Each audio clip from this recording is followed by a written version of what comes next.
My name is Aaron Gardner. I'm one of the owners of Point Blank Distributing. We are a craft beer distributor.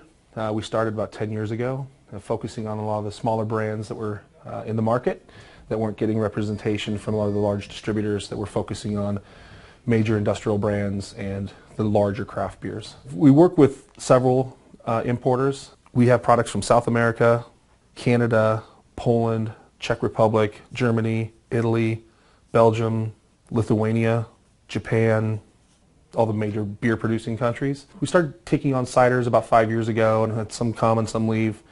Our most popular is Wandering Angus. It's made locally, which is a big factor, and it's our sixth largest brand that we have in our portfolio. So what ciders were pretty insignificant, 6 years ago, they're huge for us now. Some of the chains are like adding cider sections, which you'd never see that before. It was always an afterthought. They got put with the alternatives like Smirnoff Ice, and the craft cider movement has been coming on stronger and stronger. People are taking notice. It's no longer just sweet apple juice. It's well thought product. As far as who's being moved out of the shelf space, you see more and more domestic brands being cut out to make room for all the craft products. The craft beer, craft cider part of this business is just continually creeps into the domestic side of it. I think right now we're anywhere from 2,000 to 2,500 accounts. I'm not sure how many there are total available, and being that we're a little bit smaller than the other guys, we don't have every chain. Historically we've built our brands based on the quality of product, not necessarily thinking about pricing and whatnot. So over time we've kind of changed our philosophy. So now we're starting to try to dip into that business, but for us specifically, we're very strong on premise. So if it's especially draft only brands, we're very appealing because we do very well on premise. As we've grown, some of our brands have grown with us, so the demand has been higher. So I would say is for the brands that fit with us, anywhere from, again, 500 barrels up to 100,000 barrels. We have brands like 21st Amendment that are growing rapidly with a core focus of off-premise business, along with brands like Double Mountain that are going like crazy. Boneyard has been phenomenal with their growth, and it's just been on-premise only.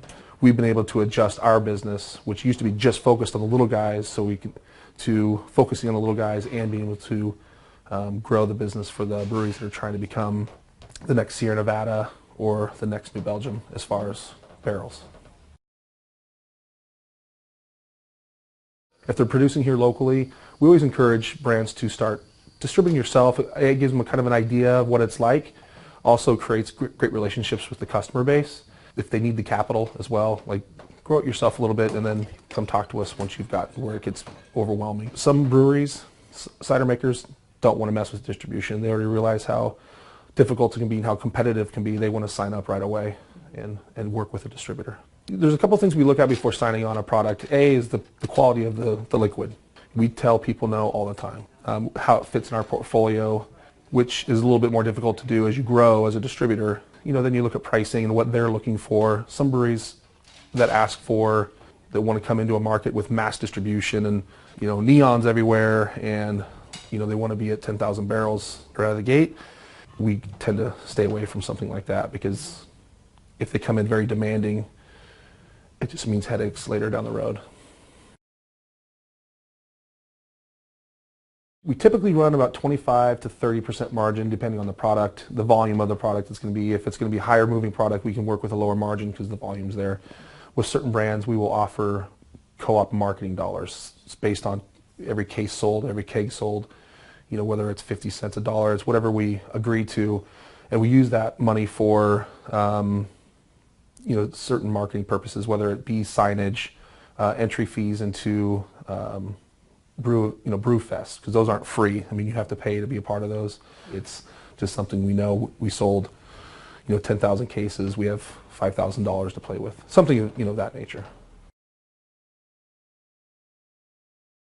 If a brewery's going to start as a draft-only product, it can be a little bit more difficult just because it's highly competitive. Breweries that have tasting rooms or pubs that are opening up with that, makes life easier if they offer that, because then people are able to go to the pub, try the beer, get a growler filled, whether it's in a pub atmosphere where they're getting food and dining, or just a tasting room like a lot of brands do. It works just as nice, and it's a great sampling opportunity.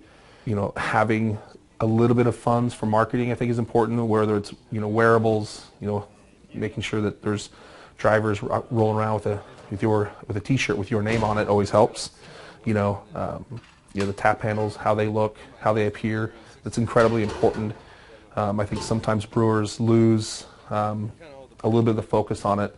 You need to take a lot of thought into what they look like. If it's lined up in a 15 other tap handles, making sure that it stands out a little bit. It's not too big and bulky, but people can clearly figure it out. Like when they see a tap handle, they know it belongs to your brewery. If you're coming out with bottles or cans, whatever you decide to go with packaging, whether it's 6-packs or 22s, it's making sure you have the ability to grow. You need to make sure that you have enough product, because you start signing on and we start getting them placed, the volume starts to grow, and if you leave them out of stock, a lot of times you only have one shot with the big chains. So just making sure that you have plenty of product. If you're going to go for a lower pricing, 6-packs, and you're doing cans, plan on having more product available. It pulls from the shelf quicker. What it comes down to with the major chains is pricing. Posting off, you get that little sale tag on the shelf, that really makes a huge difference in your sales. I think some of the key things that a new brewery or cider maker would have to know is when you come in and sign up with a distributor, be prepared to work along with them. We're not necessarily your new sales staff. I mean, we do what we can to sell the product, but product knowledge with our sales staff, getting out again in front of the retailers to educate them on what your product is, tell the story of who you are, which can be just as important.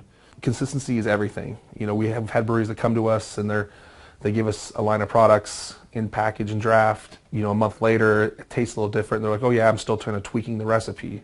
It's really hurtful for a brewery to do that. I mean, I know breweries can become eager to get the product out to start making the money. They have this money invested in to get product out. But the brewers that take the time to make sure the product is what they want it to be and consistent is pretty critical.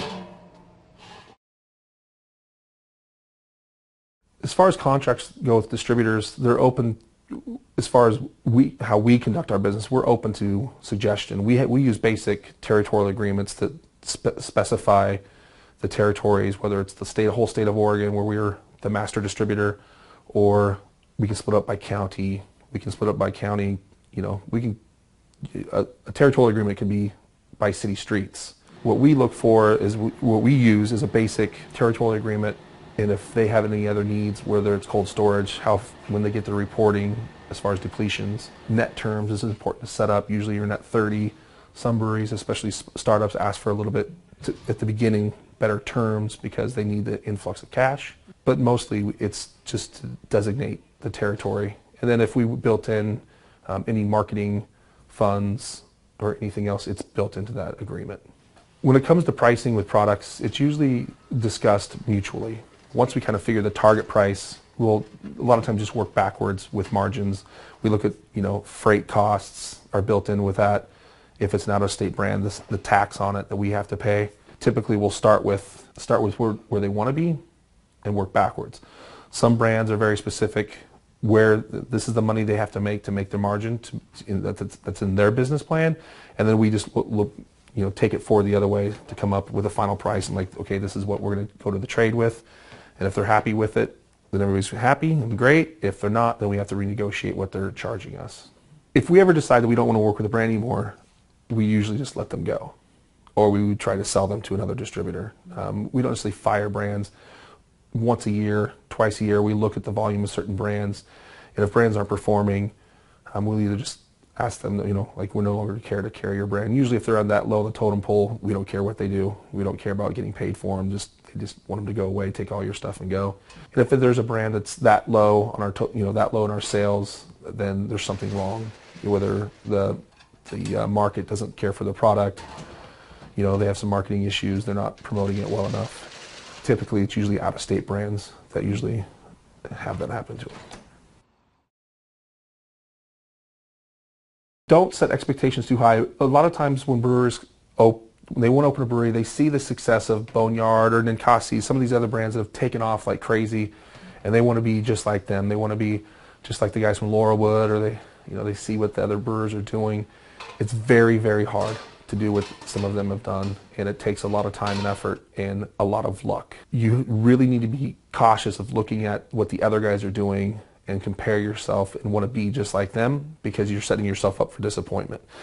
Sometimes it works, but not very often. You have to create your own niche. You have to not necessarily be super unique from everybody else, but you have to bring something special to the table. We are typically brutally honest. I mean, I've spit beer out and said, "Are you crazy? This is horrible."